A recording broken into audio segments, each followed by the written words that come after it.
अध्याय 21 मायका का रहस्य।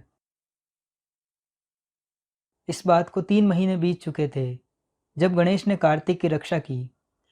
यद्यपि वह अभी भी लंगड़ा कर चल रहा था, फिर भी वह जानता था कि पंचवटी लौटने का समय आ गया है। लगभग 1 महीने से वह पूर्णतया अचेत था। जब वह सोकर उठता तो उसे अपनी माँ की पीड़ा याद आती। शिव एवं सती के मध्य आई यह दरार उसके लिए असह्य थी। जहाँ तक उसका अपना प्रश्न था, केवल एक ही मार्ग शेष था कि वह चला जाए। कल हमें निकल जाना चाहिए मौसी, गणेश ने कहा। तुमने अपनी माँ को बता दिया? काली ने पूछा। मैं उनके लिए एक पत्र लिखकर रख दूंगा। काली ने अपनी आंखें संकुचित की। वे मुझे जाने नहीं देंगी, चाहे वह कितना भी आवश्यक क्यों ना हो। काली ने एक गहरी श्वास भरी। तो इस प्रकार तुम उसे ऐसे ही भूल जाओगे? गणेश दुखी होकर मुस्कुराया। मुझे पिछले कुछ महीनों में ही उनका इतना लाड मिल चुका है कि वह मेरे जीवन भर के लिए पर्याप्त होगा। मैं अपनी यादों पर जीवित रह सकता हूँ, किंतु वे नीलकंठ के बिना नहीं रह सकती। चिंतित शिव अतिथिगृह का स्वागत करने के लिए उठ खड़ा हुआ। इससे पूर्व काशी नरेश ने ब्रंगाओं की बस्ती में कभी भी कदम नहीं रखा था। वे सदैव ही नीलकंठ के लिए उस बस्ती से बाहर प्रतीक्षा करते थे। क्या बात है महाराज? प्रभु, मैंने अभी अभी ये संदेश प्राप्त किया है कि सम्राट दक्ष काशी पधारने वाले हैं। शिव ने त्योरी चढ़ाई। ऐसी क्या बात हुई? मैं नहीं समझ पा रहा। यदि आपने आज संदेश पाया है तो मुझे पक्का विश्वास है कि सम्राट 2 या 3 महीने से पहले यहाँ नहीं पहुँच सकते। नहीं प्रभु, वे आज ही पहुँच रहे हैं, कुछ ही घंटों में। मैंने उनके अग्रणी दल से यह संदेश प्राप्त किया है। शिव ने अपनी भौहों को ऊपर चढ़ाया। वह इतना आश्चर्यचकित हुआ कि उसके पास अभिव्यक्त करने के लिए शब्द नहीं बचे थे। प्रभु, अतिथिगृह ने कहा, मैं आपसे यह कहने की प्रार्थना करना चाहता था कि आप शेरासन कक्ष में पधार कर अपने उचित स्थान को ग्रहण करें, ताकि हम सम्राट के आने पर उनका स्वागत कर सकें।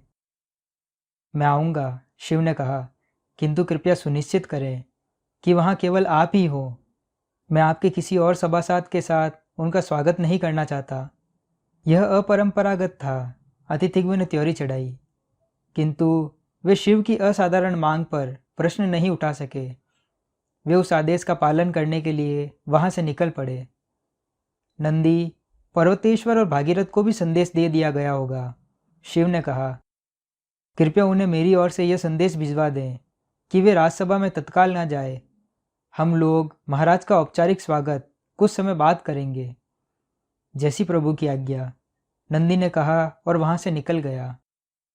वीरभद्र ने शिव से फुसफुसाकर कहा, आप सोचते हैं कि वे जानते हैं? नहीं, मैं उनके बारे में अगर कुछ जानता हूँ तो वह यह कि यदि उन्हें पता होता कि काली और गणेश यहाँ है तो वे यहाँ नहीं आते। वे यहाँ शीघ्रता में आए हैं, बिना किसी शिष्टाचार संबंधी बातों का ध्यान रखे। यह कार्य एक पिता का है, किसी सम्राट का नहीं। वे संभवतया सती और कार्तिक से मिलने को आतुर हैं। आप क्या करना चाहते हैं? इसे जाने देंगे या सच को जानकर रहेंगे? मैं उसे यूं ही नहीं जाने दूंगा। यद्यपि उसकी बात पर विश्वास करना अब मेरे लिए कठिन है। मैं सच जानना चाहता हूँ। वीरभद्र ने सहमति में सिर हिलाया। मैं सती के लिए यह आशा करता हूँ, शिव ने कहा, कि मेरा संदेह गलत सिद्ध हो। काश वे कुछ न जानते हो। और जो भी हुआ वह मायका के प्रशासकों ने कानून का पालन करते हुए किया था। किंतु आपको डर है कि आप सही हैं? वीरभद्र ने पूछा। हाँ, और उस दिन वास्तव में क्या हुआ था, उसके बारे में जानने के लिए आप अब क्या करना चाहेंगे? उनका सामना करवाना होगा, अचानक ही उनसे पूछना होगा। ऐसा करने के लिए यह उचित अवसर है। वीरभद्र ने त्योरी चढ़ा ली। मैं काली और गणेश को अचानक ही उनके सामने उपस्थित करवाने वाला हूँ, शिव ने कहा। उनका चेहरा स्वयं ही सब कुछ बता देगा। महाराज यहाँ क्या कर रहे हैं? पर्वतेश्वर ने पूछा। किसी ने भी उनके आगमन के बारे में मुझे इससे पहले नहीं बताया। काशी ऐसा कैसे कर सकता है? यह शिष्टाचार का उल्लंघन है। कोई भी इस बात को नहीं जानता था सेनापति जी, नंदी ने कहा। यहाँ तक कि राजा अतिथिग्व को यह समाचार अभी अभी ही प्राप्त हुआ है। मेलुहा ने इससे पहले कोई संदेश नहीं भेजा था। पर्वतेश्वर हक्का बक्का रह गया। मेलुहा की कूटनीति की प्रक्रिया में ऐसी गलती उसने आज तक कभी नहीं सुनी थी।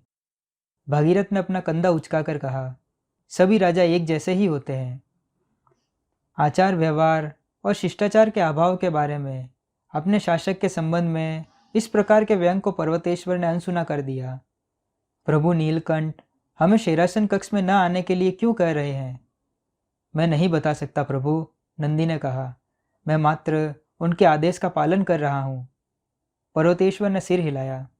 ठीक है, हम लोग यहीं रुकेंगे जब तक कि प्रभु नहीं बुलाते।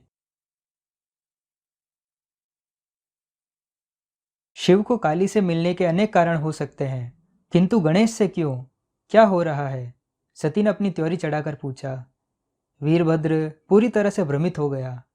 काली के कक्ष में न केवल गणेश उपस्थित था, बल्कि सती भी वहीं थी। दक्ष के काशी में उपस्थित होने की स्थिति में उसे काली और गणेश को शेरासन कक्ष में शीघ्रातिशीघ्र उपस्थित करना था। इससे पहले कि दक्ष अपनी नागापुत्री और नागा नाती की उपस्थिति के बारे में जानकारी प्राप्त कर ले। समय महत्वपूर्ण था। यदि उनकी अचानक उपस्थिति से कोई प्रभाव पड़ना था तो इसे तत्काल होना आवश्यक था। वीरभद्र के पास कोई विकल्प नहीं था और शिव द्वारा उन्हें बुलाए जाने की घोषणा उसे करनी पड़ी। मैं मात्र आदेश का पालन कर रहा हूँ देवी। आदेश का पालन करने का अर्थ यह नहीं कि आप कुछ नहीं जानते कि क्या हो रहा है। वे उन्हें कुछ दिखाना चाहते हैं। भद्र, सती ने कहा, मेरे पति आपके सबसे अच्छे मित्र हैं। आप मेरी सबसे अच्छी मित्र के पति हैं। मैं आपको जानती हूँ। मैं जानती हूँ कि आप इससे अधिक जानते हैं। मैं अपने पुत्र को तब तक नहीं जाने दूंगी जब तक कि आप मुझे सही कारण नहीं बताते। वीरभद्र ने सती की इस हट पर अपना सिर हिलाया। उनकी अस्थायी दूरी के बावजूद वह देख सकता था कि किस वस्तु ने शिव को सती की ओर खींचा था। देवी, आपके पिता यहाँ है। सती आश्चर्यचकित थी। अशंतः अपने पिता की अघोषित उपस्थिति के कारण और उससे भी अधिक शिव द्वारा काली और गणेश को दक्ष से मिलाने के लिए बुलावा भेजने के कारण शिव के दिल में कहीं न कहीं यह भाव अवश्य है कि मेरी बहन और मेरे पुत्र के साथ अन्याय हुआ है। क्या तुम जानना चाहती हो? सती ने काली से पूछा। नागा रानी ने अपनी आंखें संकुचित की। उसका हाथ उसकी तलवार की मुठ पर था। हाँ, जंगली अश्व भी मुझे जाने से रोक नहीं सकते। सती अपने पुत्र की ओर मुड़ी। वह इस प्रकार का टकराव नहीं चाहता था। वह नहीं चाहता था कि सच उजागर हो, जो उसकी माँ को और अधिक चोट पहुँचाने वाला था। उसने अपना सिर हिलाया। वह नहीं जानना चाहता था। काली ने आश्चर्य से कहा, क्यों? तुम किस बात से डर रहे हो? मैं नहीं चाहता मौसी, गणेश ने उत्तर दिया। किंतु मैं चाहती हूँ, सती ने कहा। तुम्हारी उपस्थिति 90 वर्षों से मुझसे छुपा कर रखी गई थी। किंतु वे नियम थे माँ, गणेश ने कहा। नहीं, नियम यह है कि एक नागा बालक मेलुहा में नहीं रह सकता। किसी माँ से सच छुपाना नियम का हिस्सा नहीं है। यदि मैं जानती तो मैं भी मेलुहा को छोड़ चुकी होती। यदि नियम तोड़े भी गए थे तो वे अतीत बन चुके हैं। कृपया कर माँ इसे भूल जाएं। नहीं, मैं नहीं भूलूंगी। मैं भूल नहीं सकती। मैं जानना चाहती हूँ कि वे कितना जानते थे, और यदि वे जानते थे तो उन्होंने झूठ क्यों कहा? अपने नाम की रक्षा के लिए, ताकि कोई उन्हें नागाओं के जनक के रूप में दोषी ना बता सके, ताकि वे शासक बने रहे। माँ, इस प्रकार हमारे हाथ कुछ नहीं आएगा, गणेश ने कहा। काली हंसने लगी। गणेश तिलमिलाते हुए उसकी ओर मुड़ा। जब तुम पूरे भारतवर्ष में सती का सामना करने के लिए मारे मारे फिर रहे थे, तब मैंने तुम्हें यही कहा था, काली ने कहा। और तुमने क्या कहा था? तुम उत्तर चाहते थे। तुम यह जानना चाहते थे कि तुम्हारी माँ के साथ तुम्हारा क्या संबंध था, और जब तक तुम्हें इसका उत्तर नहीं मिल जाता, तुम्हें शांति नहीं मिल पाएगी। तभी तुम्हें पूर्णता प्राप्त होगी। तो फिर तुम्हारी माँ अपने पिता से वैसी ही आशा क्यों नहीं कर सकती? किंतु यह पूर्णता नहीं है मौसी, गणेश ने कहा। यह मात्र टकराव और पीड़ा है। पूर्णता मात्र पूर्णता ही है मेरे बच्चे, काली ने कहा। पूर्णता कभी प्रसन्नता देती है और कभी पीड़ा। तुम्हारी माँ को ऐसा करने का अधिकार है। यह कहते हुए काली सती की ओर मुड़ी। क्या तुम निश्चित हो कि तुम यह करना चाहती हो दीदी? मुझे उत्तर चाहिए, सती ने कहा। वीरभद्र ने थूक निकला। देवी, शिव ने केवल रानी काली एवं गणेश के लिए कहा है, आपके लिए नहीं। मैं भी चल रही हूँ भद्र, सती ने कहा, और आप भी इस बात को अच्छी तरह से जानते हैं कि मुझे अवश्य जाना चाहिए। वीरभद्र ने नीचे की ओर देखा। सती का कहना उचित था, उन्हें वहाँ रहने का अधिकार था। माँ, गणेश फुसफुसाया। गणेश, मैं जा रही हूँ, सती ने दृढ़ता से कहा। तुम चाहो तो आ सकते हो, विकल्प तुम्हारा है, किंतु तुम मुझे रोक नहीं सकते। लोकाधीश ने एक गहरी सांस ली, अपने अंग वस्त्रम को अपने कंधे पर खींचकर ठीक किया और कहा, हे वीर वीरभद्र, हमें मार्ग दिखाएं। महाराज, आपको यहाँ अचानक देखना बहुत ही सुखद आश्चर्य है, अतिथिगण ने भारत के सम्राट के सम्मान में झुकते हुए कहा। दक्ष ने सिर हिलाया। जैसे ही वे राजसभा के उपकक्ष में प्रविष्ट हुए, यह मेरा साम्राज्य है अतिथिगण। मेरे विचार से कभी कभी मुझे भी लोगों को हैरान करने का अवसर मिलना चाहिए। अतिथिगण मुस्कुराए।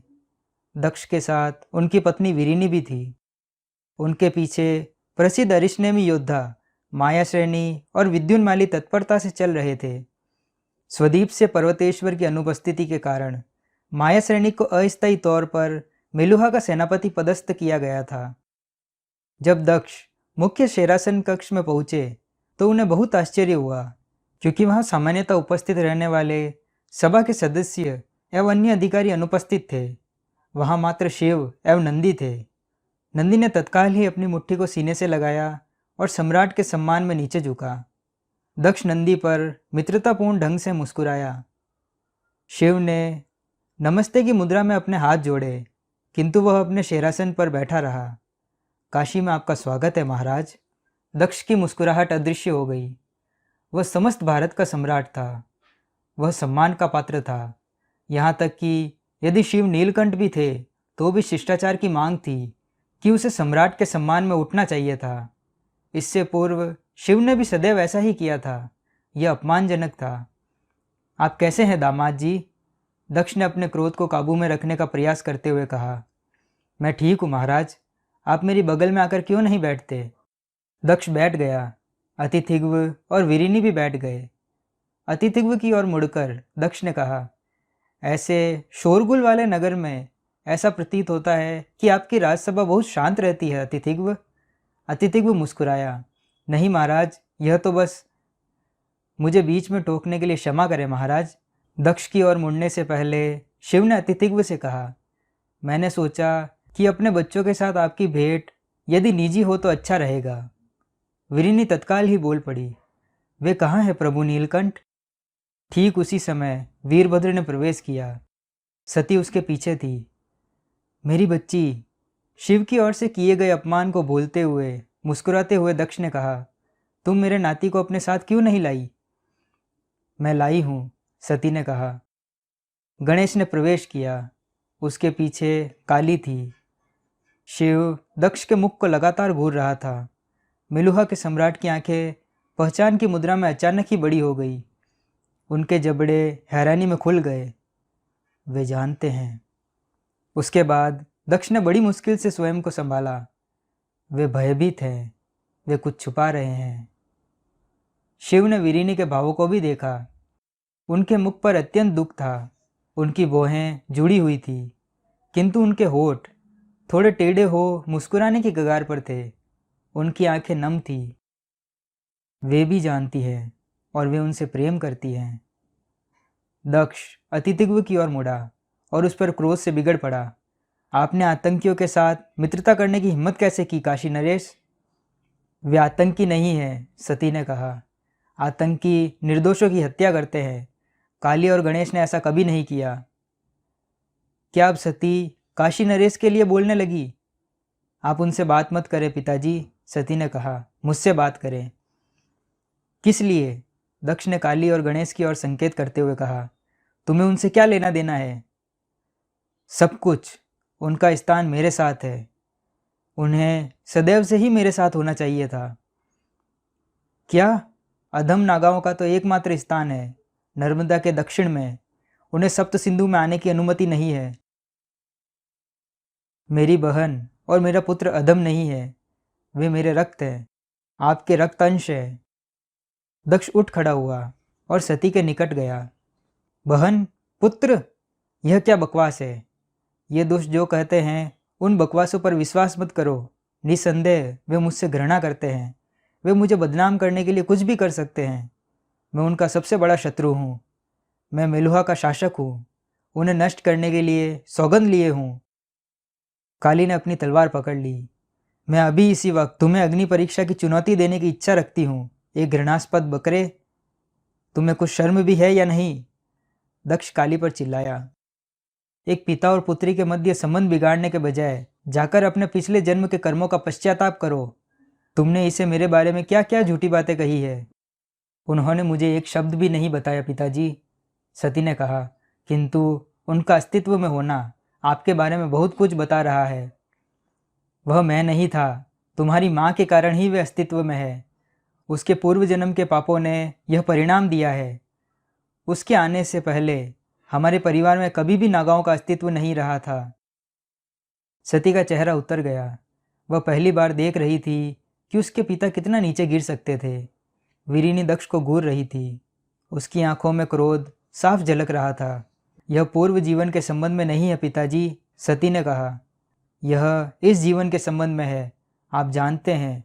इसके बाद भी आपने मुझसे नहीं कहा। मैं तुम्हारा पिता हूँ। मैंने जीवन भर तुम्हारे ऊपर प्यार लुटाया है। मैंने तुम्हारे लिए संपूर्ण जग से लड़ाई की। तुम मुझ पर विश्वास करोगी या फिर कुछ विकृत पशुओं पर? ये विकृत पशु नहीं है, ये मेरा परिवार है। तुम इन लोगों को अपना परिवार बनाना चाहती हो। वे लोग जिन्होंने तुमसे झूठ बोला है, जिन्होंने तुम्हें अपने पिता के विरुद्ध कर दिया। उन्होंने मुझसे कभी झूठ नहीं कहा, सती चिल्लाई। झूठ आपने कहा है। नहीं, मैंने कभी भी झूठ नहीं कहा। आपने कहा था कि मेरा बच्चा मृत पैदा हुआ था। दक्ष ने एक गहरी सांस ली। उसने छत की ओर देखा, जैसे स्वयं पर नियंत्रण करने के लिए संघर्ष कर रहा हो, और उसके बाद सती की ओर देखा।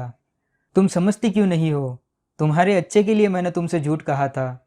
क्या तुम जानती हो कि यदि तुम्हें एक नागा की माता घोषित कर दिया गया होता तो तुम्हारा जीवन कैसा हो गया होता? मैं अपने पुत्र के साथ होती। क्या बकवास है? तुमने क्या किया होता? पंचवटी में अपना जीवन बिताया होता?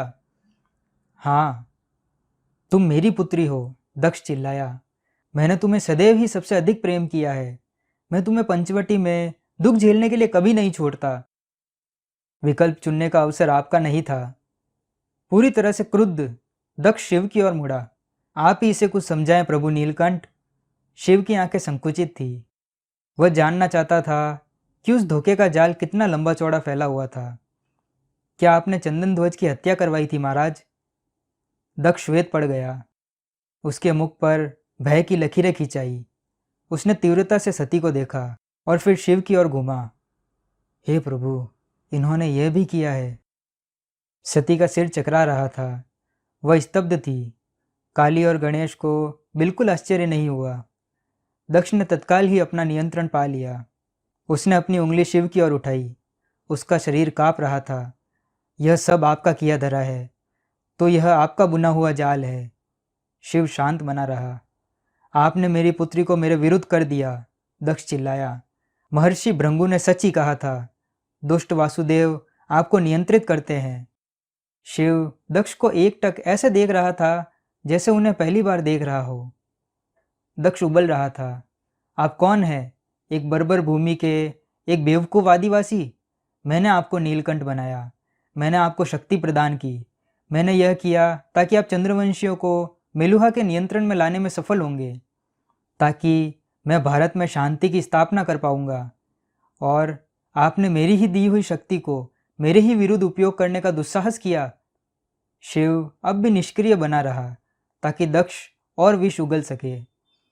मैंने आपको बनाया और मैं आपको नष्ट भी कर सकता हूँ। दक्ष ने अपनी कटार निकाली और सामने की ओर उछला। नंदी शिव के सामने उछलकर खड़ा हो गया। दक्ष का प्रहार नंदी की ढाल पर लगकर बेकार चला गया। उधर नंदी ने अपनी तलवार मात्र इसलिए नहीं निकाली क्योंकि उसका मेलुहा का सैनिक प्रशिक्षण अपने सम्राट पर तलवार निकालने से मना करता था। हालांकि काली और गणेश के लिए ऐसा कुछ बंधन नहीं था। उन्होंने तत्काल ही अपनी तलवारें दक्ष पर तान दी। विद्युन्माली ने जैसे ही अपनी तलवार निकाली तो गणेश अपनी तलवार निकालकर शिव के सामने आ गया। उधर माहेश्वरनिक हैरानी से बिना कुछ किए खड़ा रह गया। वह एक निष्ठावान मेलुहावासी था जो अपनी जान देकर भी मेलुहा के राजा की रक्षा करता, किंतु वह हदप्रभ था। वह हृदय की गहराई से शिव का भक्त था। वह अपनी तलवार नीलकंठ के विरुद्ध कैसे निकाल सकता था? शांत हो जाओ, शिव ने अपना हाथ उठाकर कहा। विद्युन्माली ने अभी तक अपनी तलवार युद्ध की मुद्रा में निकाल रखी थी। दक्ष का चाकू नंदी की ढाल से टकराकर नीचे गिर चुका था। शिव ने एक बार पुनः कहा, नंदी, गणेश, काली, पीछे हट जाओ अभी। जैसे ही शिव के योद्धाओं ने अपनी तलवारें नीचे कर ली तो विद्युन्माली ने भी अपनी तलवार म्यान में रख ली। महाराज, शिव ने दक्ष को संबोधित किया। दक्ष की आंखें आंसुओं से भीगी हुई सती पर टिकी हुई थी, जिसने अपनी तलवार दक्ष के गले से कुछ इंच दूरी पर ही साधी हुई थी। उसके मुख पर स्पष्ट झलक रहा था कि उसके साथ धोखा हुआ। सती एकमात्र ऐसी थी जिसे दक्ष ने सचमुच ही अपने प्राणों से अधिक प्रेम किया था। सती, शिव फुसफुसाया, कृपया नीचे कर लो, वे इस योग्य नहीं है। सती की तलवार और निकट चली गई। शिव धीमे से आगे बढ़ा। सती के हाथ कांप रहे थे। उसका क्रोध उसे उन्मादित कर रहा था। शिव ने उसके कंधे को धीमे से स्पर्श किया। सती, नीचे रख दो। शिव के स्पर्श ने सती को उस संकट से वापस खींच लिया। उसने अपनी तलवार को थोड़ा नीचे कर दिया। उसकी आंखें संकुचित थी, उसकी श्वास भारी थी, उसका शरीर तना हुआ था। दक्ष लगातार सती को घूर रहा था। मुझे शर्म आती है कि आपका रक्त मेरी धमनियों में बहता है, सती ने कहा। दक्ष की आंखों से आंसू बह निकले। निकल जाएं, सती ने दांत पीसते हुए कहा। दक्ष जड़वत रहा। चले जाएं यहाँ से, सती चीख पड़ी। सती के उस तीखे स्वर से वीरिनी को झटका सा लगा। उसके मुख पर पीड़ा एवं क्रोध का मिला जुला भाव उभरा। वह दक्ष के निकट गई। चलिए। दक्ष को जैसे लकवा मार गया हो। वह इस प्रकार की अनायास घटना पर पूरी तरह से हैरान था। चलिए भी, वीरिनी ने अपने पति की बाहों को पकड़कर खींचते हुए और ऊंचे स्वर में कहा। माहेश्वरनिक, विद्युन्माली, चलो चले। भारत की रानी अपने पति को लगभग खींचकर उस कक्ष से बाहर ले गई। सती पूरी तरह से टूटकर बिखर चुकी थी। उसने अपनी तलवार गिरा दी। आंसुओं का वेग थम नहीं रहा था। गणेश उसकी ओर दौड़ा, किंतु उसके गिरने से पहले शिव ने उसे थाम लिया था। सती बिलक बिलक कर रो रही थी। तब शिव ने उसे अपनी बाहों में उठा लिया। धन्यवाद।